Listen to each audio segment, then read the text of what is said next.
செய்திகள். கட்டணமில்லா அறுபடை வீடு ஆன்மீக பயணத்தின் 2ஆம் கட்ட பயணம் இன்று பழனியில் இருந்து தொடங்க உள்ளதாக அமைச்சர் சேகர்பாபு அவர்கள் தகவல் தெரிவித்துள்ளார். வங்கக்கடலில் புதிய காற்றழுத்த தாழ்வு பகுதி உருவாகியுள்ளதாக இந்திய வானிலை ஆய்வு மையம் தகவல் தெரிவித்துள்ளது. சென்னையில் இன்று முதல் 2 நாட்களுக்கு கனமழை பெய்யும் என்று வானிலை ஆய்வு மையம் எச்சரிக்கை விடுத்துள்ளது. இந்தியாவிலேயே மிக குறைந்த மின் கட்டணம் தமிழ்நாட்டில்தான் உள்ளது என்று தமிழ்நாடு அரசு பெருமிதமாக தெரிவித்துள்ளது. சென்னை மேயர் அவர்கள் மருத்துவம் மற்றும் மருத்துவம் சார்ந்த சுகாதார பணியாளர்களுக்கு மடிக்கணினியை வழங்கினார். தமிழகத்தில் இன்று சென்னை, திருவள்ளூர், காஞ்சிபுரம், திருவாரூர், நாகப்பட்டினம் ஆகிய மாவட்டங்களில் ஒரு சில இடங்களிலும் காரைக்கால் பகுதிகளிலும் கனமழை பெய்ய வாய்ப்புள்ளதாக வானிலை மையம் தெரிவித்துள்ளது. தேசிய நெடுஞ்சாலை ஆணையம் போன்ற மாநிலத்திற்கென தனி ஆணையத்தை அமைக்கும் மசோதாவிற்கு தமிழ்நாடு ஆளுநர் RN ரவி அவர்கள் ஒப்புதல் வழங்கியுள்ளார். முதலமைச்சரின் செயலர்களின் துறைகளை மாற்றியமைத்து தமிழ்நாடு அரசு உத்தரவு பிறப்பித்துள்ளது. திருமூர்த்தி அணையிலிருந்து ஜனவரி 10ஆம் தேதி வரை கூடுதலாக ஒரு சுற்றிற்கு 2000 கன அடிக்கு மிகாமல் தண்ணீர் திறந்துவிட நீர்வளத்துறை உத்தரவிட்டுள்ளது. அமைச்சர் சாமிநாதன் அவர்களின் தலைமையில் சென்னை சங்கமம் நம்ம ஊரு திருவிழா 2025 முன்னேற்பாடு பணி குறித்து ஆலோசனைக் கூட்டம் நடைபெற்றது. தமிழகத்தில் 5 IAS அதிகாரிகளுக்கு பதவி உயர்வு வழங்கி தமிழ்நாடு அரசு உத்தரவிட்டுள்ளது. கன்னியாகுமரி மாவட்டத்தில் வருகின்ற டிசம்பர் 24ஆம் தேதி உள்ளூர் விடுமுறை அறிவிக்கப்பட்டுள்ளது. ராணிப்பேட்டை பணப்பாக்கத்தில் 1500 கோடி ரூபாய் முதலீட்டில் அமையும் காலனி உற்பத்தி தொழிற்சாலைக்கு முதலமைச்சர் மு.க. ஸ்டாலின் அவர்கள் அடிக்கல் நாட்டினார். உலக செஸ் சாம்பியன் பட்டம் வென்ற குகேஷ் அவர்கள் நேற்று சென்னை வந்தடைந்தார். மேலும் தமிழ்நாடு அரசு சார்பில் இன்று குகேஷ் அவர்களுக்கு பாராட்டு விழா ஏற்பாடு செய்யப்பட்டுள்ளதாகவும் தகவல் வெளியாகியுள்ளது.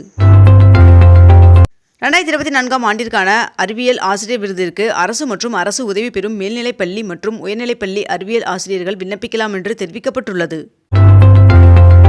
பொங்கல் பண்டிகைக்காக 1,77,00,000 ரேஷன் கார்டுதாரர்களுக்கும் ஜனவரி 10ஆம் தேதிக்குள் இலவச வேஷ்டி சேலை வழங்கி முடிக்கப்படும் என்று அமைச்சர் காந்தி அவர்கள் தகவல் தெரிவித்துள்ளார்.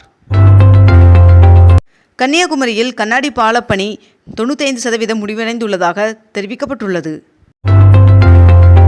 வருகின்ற டிசம்பர் 18ஆம் தேதி துணை முதல்வர் உதயநிதி ஸ்டாலின் அவர்கள் கோவை வருகை தர உள்ளதாக தகவல் வெளியாகியுள்ளது. ஈரோடு கிழக்கு தொகுதி MLA EVKS இளங்கோவன் அவர்கள் காலமானதை அடுத்து அத்தொகுதிக்கு ஜனவரியில் இடைத்தேர்தல் நடைபெற வாய்ப்புள்ளதாக தகவல் வெளியாகியுள்ளது.